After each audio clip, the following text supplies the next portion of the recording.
Hi dears, this is Equations of Motion Part 2. Here I am aiming at introducing the students to the 11th standard notation of the various parameters expressed as functions of time, or position as function of velocity, or velocity as function of position, or acceleration as function of time, or acceleration as function of velocity, and so on, wherever there is a need for this. Of course, in these preliminary topics that I am going to take up for study, we assume acceleration is independent of t and a is a constant all throughout the journey, all throughout the observation, and for the chosen interval as well.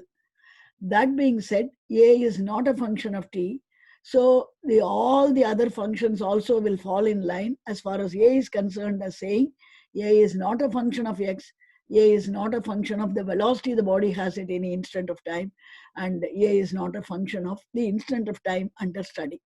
So a will go without a bracket.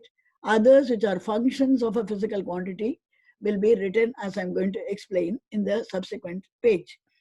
Now, I'm going to take up two problems as example, and I'm going to explain how I use the 11th standard notation, assuming the starting instant to be some particular thing, which I'm going to explain here. Accordingly, we have to do and put a question mark on whatever is the asked in the problem. I'm going to stick on to that as in the first part, but I'm going to write in the notational form, functional notational form. This is what I want you to understand.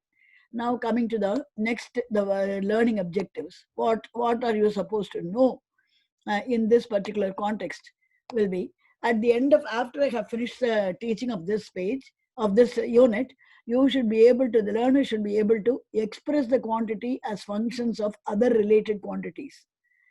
So S is equal to ut plus half at squared. It shows S as a function of uta. Half is a number, and these are the functions which are involved. Express the given quantity as functions of other related quantities. Understand the meaning of quantities, which is what is the meaning of the quantity inside the bracket, and what is the meaning of the quantity represented outside the bracket in the expression of the two functions. Express any of the two quantities as a function of each other, given a relation between the two quantities themselves. Write the data variables and question mark variables as noted in the problem. Supposing we are asking you to find the relation between express one quantity as a function of the other, we assume that the other quantities which are intervening in the expression, they are kept constant. That is your understanding. We think that if I say what is the kinetic energy as a function of velocity, I should just say kinetic energy is equal to some constant into v square for a given mass. So that mass we have to tell. As and when I explain, you will be able to understand. Write the data variables and the question mark variables as noted in the problem, not in the same way as we wrote in the first unit, but with the functional notations. That is the development in the second unit over the first one.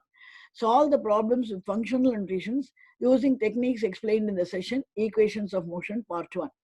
That is, whatever is not given in the data, nor is asked as a question mark, you avoid that equation. You avoid equation containing that parameter and use the other parameters. Report the result for the question mark parameters. If there are two question marks, you have to write both the parameters answer with values and the respective units. This is what you should understand. Coming to the functional notation. Listen here. Listen here. This is the functional notation. You listen here. You just concentrate on this. X at t is the position at t equal to t. At the instant t equal to t in an observation, what is the position? So if they write x at t equal to 5 meters, then you understand that at t equal to t, the body is at 5 meters from some chosen origin by the problem giver. Position is represented as a function of time. What is outside the bracket is x, which is generally denoting position. What is t in the inside the bracket, that is generally the time instant that we are talking about. X at 5 seconds means the position of the body at t equal to 5 seconds. V at 0.5 seconds is equal to velocity of the body at 0.5 seconds. A at t is acceleration of the body at t equal to t seconds. If acceleration is uniform, it follows that A at any instant t1 is also A at t2, is also A at t3, and it's also A at any time, and is equal to simply A without a bracketed t, showing that it is independent of t. Because it is independent of t, it is independent of x as well as v. In terms of the concept already learned, same way, we know that potential energy is mgh, where h is the height at which you hold the body against the Earth's gravity. We are assuming that we are talking about Earth's gravity. And we are taking mass to be a constant. We are only going to say how potential energy vary with h for the same mass. So potential energy as a function of h will be k into h. What does this k stand for? K stands for mg. Mg is nothing but the weight of the body on Earth, if this is the question, or on Jupiter, if that is going to be the question. Then Ke equal to half mv square. So we know that kinetic energy depends on the velocity in a fashion as shown here. So Ke as a function of velocity will be K1 into v square. K1 into v square, where v square is the square of the velocity. And K1 will be half of m, because if you multiply half of m by v square, you get kinetic energy. And you also know that F is equal to ma, or acceleration only is the outcome. Force is what you regulate, mass is what you choose for the body. So acceleration is equal to F by m. So A as a function of F will be some other constant K2 into F. So greater the force, greater will be the acceleration. That's why it's coming in the numerator. And K2 is given by 1 by m. Always it is a reciprocal of the mass. Then similarly, you have, if you want to know the acceleration of the body as a function of m, a as a function of m, you have to write it is equal to a as a function of m is inversely proportional to mass. So you have to write k3 by m, or k3 m power minus 1. If a is also a function of t, what will happen? If so far we have discussed, and even in this today's problem, a is a constant. But in future, if a is also going to be a function of t, automatically it will be a function of x, it will be a function of v, and a will be, all of them will be some polynomial functions of t, as shown here.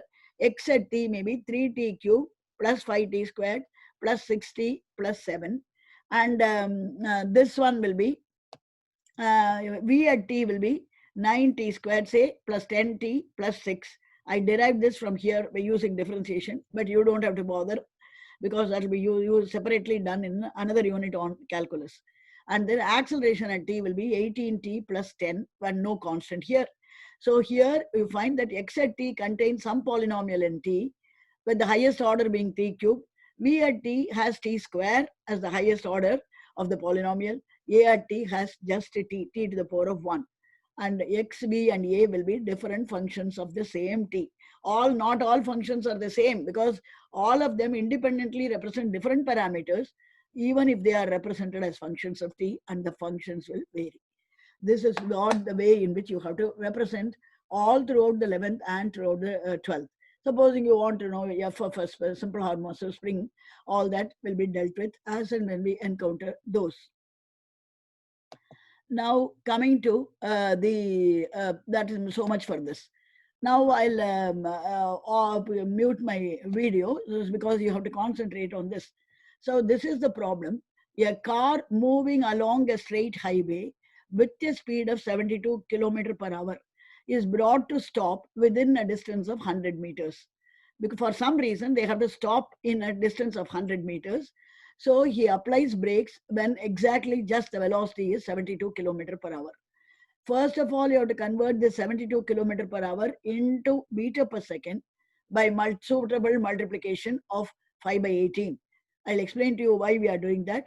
And the distance, so this, at the instant, it is traveling at 72 km per hour, and brakes are applied in order to reduce its speed and make it finally come to a stop. Let us call that position as 0. X at 0 is 0, and that instant is the 0 for the time also. So x at 0 will be 0, and x at t will be 100 meters. V at 0 will be 72 km per hour, which is 20 meter per second. and V at the final V at V at x, V at 0, where we are only going to represent as the function of the distance. So V at 0 equal to 72 kilometer per hour, and V at t, V at t or V at 0 can be either V at t, and x at t is 100 meters. Now here x at t minus x at 0 will be my displacement, which is 100 minus 0, which is 100 meters. A equal to question mark, and this t is not known, and they want to know how long it will take for the car to come to a stop, and t is my question mark. These are the two parameters. They have given you u, and because they have told it is stopping, v will be 0. V at the end of the interval will be 0, and then distance covered in this interval is 100 meters, which is s is equal to 100 meters, or x at t minus x at 0 will be 100 meters. What is the retardation of the car, and how long does it take for the car to stop, is my question mark. Now I'll work it out. You just listen to the explanation of it. Here you have t equal to 0. So here you have, this is what you have told. So now retranslating it into 9th standard equation, u equal to 72 kilometer per hour, which is equal to 72 into 5 by 18. Why is it so? 1 kilometer equal to 1000 meters, and 1 hour is equal to 3600 seconds. So 1 kilometer by 1 hour will be equal to 1000 meters by 3600 seconds, and you will get the answer in meter per second. 1000 by 200 will go in this 5 times, same 200 will go in this 18 times. So every 100,000 kilometer per hour will be 5 by 8. 1 kilometer per hour is 5 by 18 meter per second. Therefore, 1 kilometer, 72 kilometer per hour will be 72 into 5 by 18, which will be 18 will go in this 4 times, and that will be 20 meter per second. So that will be 20 meter per second. And V, that this is V at 0, and then V at t, which is V in our 9th standard notation, will be 0 meter per second, because it is 0 kilometer per hour, which is also 0 meter per second. So you know what is the initial velocity, and also you know the final velocity. And s is equal to change in position will be equal to x at t minus x at 0. You don't know this t, always be conscious. That will be 100 minus 0. Where it applied the brakes, it was at 0. And with respect to that, it at the end of the time, it has traveled 100 meters. So this is so many meters. So you have got your S, you have got your V, and you have got your U. And A is my question mark. A is equal to question mark. And to find out A from the above equation as a first subdivision answer, A equal to question mark. Now T is not given. So use a relation of the 5 equations. Use an equation which does not contain T. So the only equation that is available will be V squared equal to U squared plus 2as. Rewriting in the 11th standard connotation, V at t the whole square equal to V at 0 the whole square plus 2 into a, which is my question mark at, and into 100.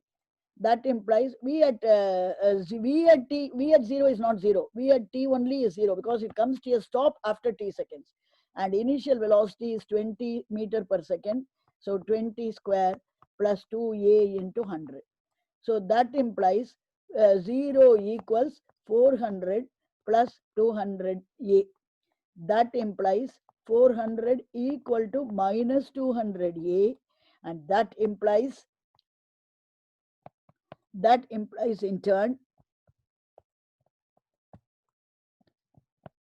a is equal to, one second,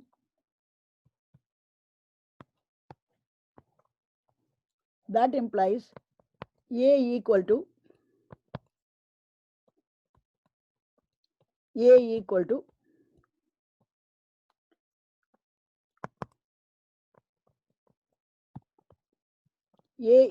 minus 2 meter per second square. I'll rewrite again. There is some problem in the pen. I'll rewrite again.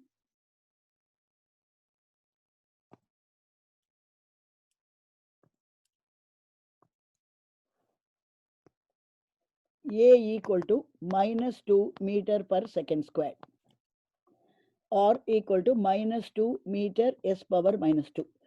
The negative sign shows, negative sign is merely showing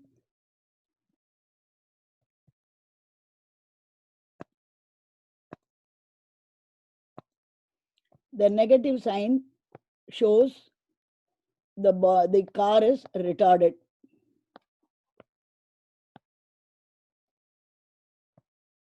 Therefore, retardation, you have, if they themselves ask what is the retardation, you don't have to bring it minus, because they themselves have known that it is retardation.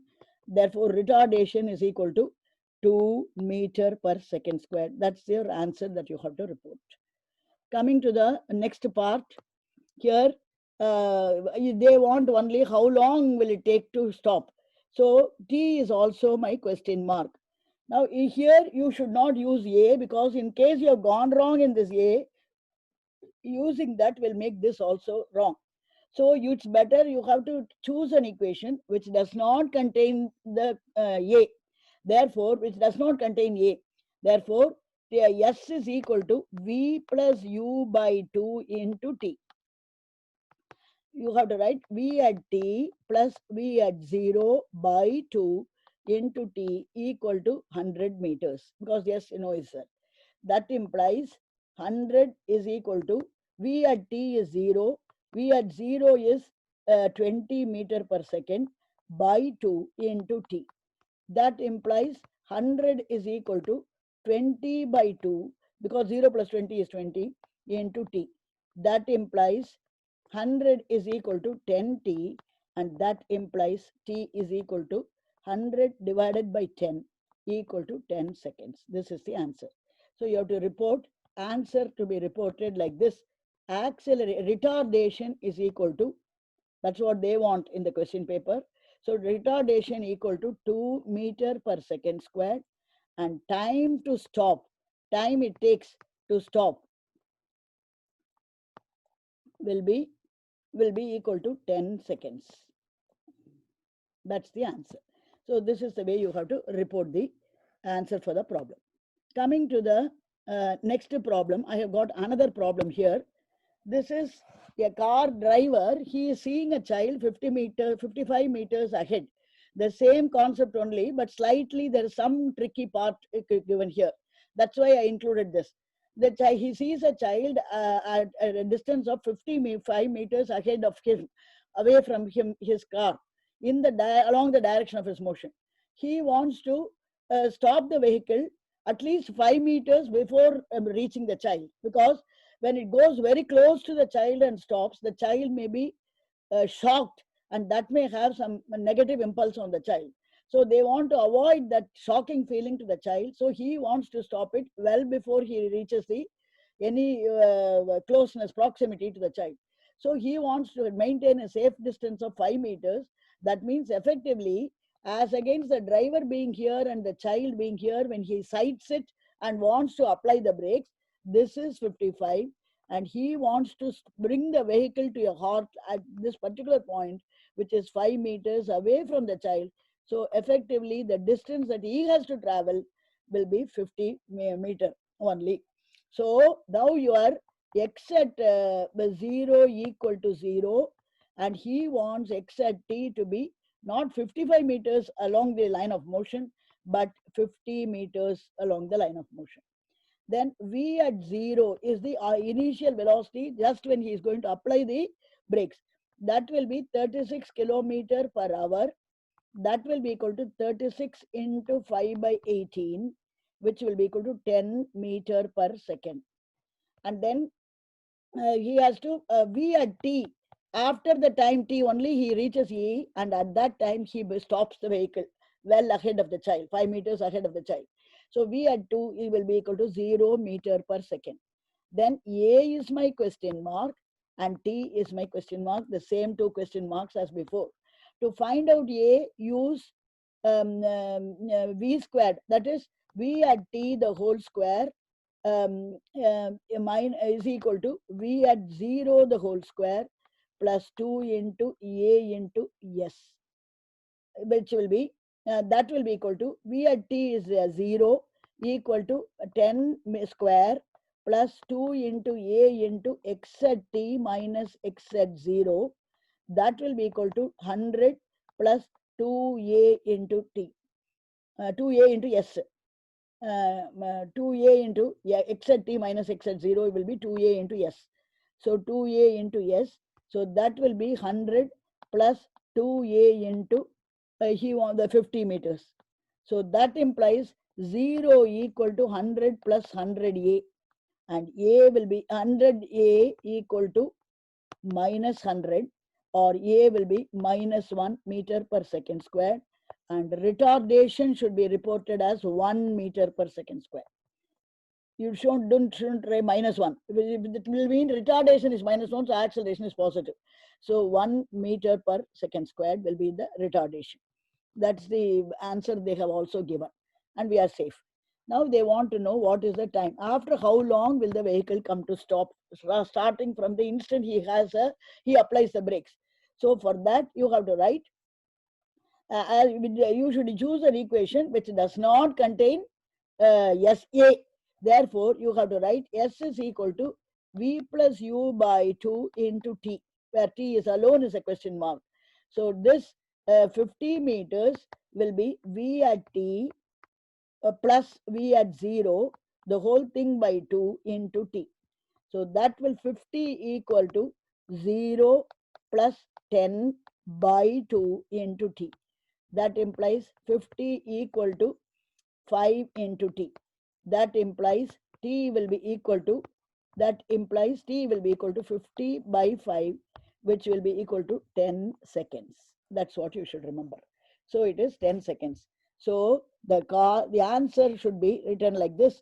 Answers for the problem should be A is equal to retardation is equal to, don't write it as acceleration, retardation equal to minus 1 meter equal to 1 meter per second square, because retardation itself they have asked, and the time to come to a stop will be equal to 10 seconds. This is what you have to write as the answer. So you have to write it in the 11th standard connotation, preferably because initially it may sound weird and it will be difficult, but if you get into the practice of that, wherever you are going to encounter some varying functions which vary with time or which vary with position, it's better you write like this, so that your inner mind tells you that it is going to change from position to position, or it's going to change from instant to instant, and so on. So you have to get familiarized with this particular thing. Now coming to the next part of the equation, here you find,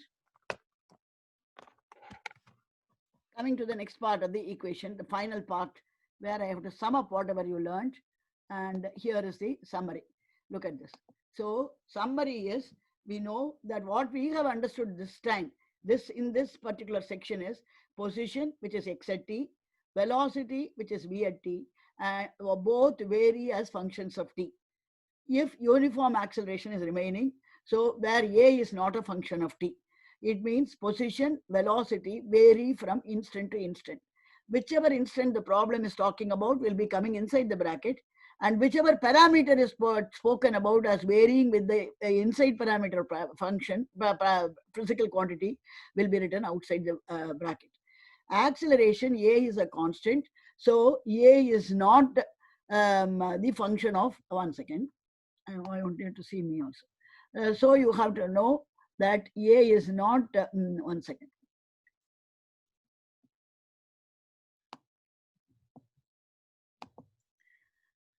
So position, velocity, and vary as functions of T. Position, velocity change from instant to instant. The acceleration A is a constant. So A is not a function of any quantities. Because it's independent of t, it will be independent of x, v as well as the t. All 5 equations of motion conform to functional notations. If they don't change with time or position, then you don't have to write anything within bracket. That means it's a constant independent of that quantity, just as what we write for A here. All 5 equations of motion conform to functional notations of position and velocity. The functional representations give more comprehensive insight into the trend of motion in a uniform acceleration in this case, and also in variably accelerated motions in case we have to come across such functions in future. The quantity outside the bracket is expressed as function of whatever is a quantity inside the bracket. These are the summary points that we have. Now, what are the other things where you have a scope for exploration, because many of you will be really intelligent and want to probe further and further over and above the 9th standard boundary that we learned. So, the equations of motion, first of all, what will happen? The query that will be working in your mind will be, what will happen if the acceleration is not uniform? No problem. If the equations of motion cannot be applied for a non-uniform accelerations, since A also varies as a function of time. So in order to apply, so what is this way out to find out, if at all, any information at this instant, what is the position? At such and such an instant, what is the velocity? At this instant, what is the acceleration? If they are going to ask like this, or what is the change in velocity over an interval of time? If they are going to ask questions in this fashion, we have to apply differential and integral calculus in such cases of variably accelerated motion. This part of calculus will be dealt as a separate session, depending upon how many of you feel there's a need, which I can understand from the remarks that you write. In case you want me to do that integral and differential calculus, you have to write it down in your remarks. Only then I will come to know there is a need, and the explanation will be appreciated, so I can go ahead with that. This part of calculus will be dealt as a separate session. Calculus method of problem solving matches with the graphical study. There is also another study called the graphical study, where you interrelate any two parameters with suitable graphs. Velocity and time can be interrelated. There are two quantities in the Cartesian coordinate system. X-axis will have one quantity represented according to a chosen scale, and y-axis will be another parameter which is independent on the x parameter, x quantity. So you can draw the graph, and what will be the pattern of graph in different kinds of descriptions of motion. All those things also can be done as a separate session. And there I will interlink calculus and graph and show you how calculus and graph are complementary to each other. Calculus method of problem solving matches with the graphical study between interrelated parameters on the x and y axis of a graph. We shall explore into this part of calculus as well as graph in the subsequent sessions, depending upon what you write as remark, what you need as the need of the hour. Whatever you have found it vague in your classes, probably you can put it across here, and I'll be too happy to explain. Thank you very much for your cooperation.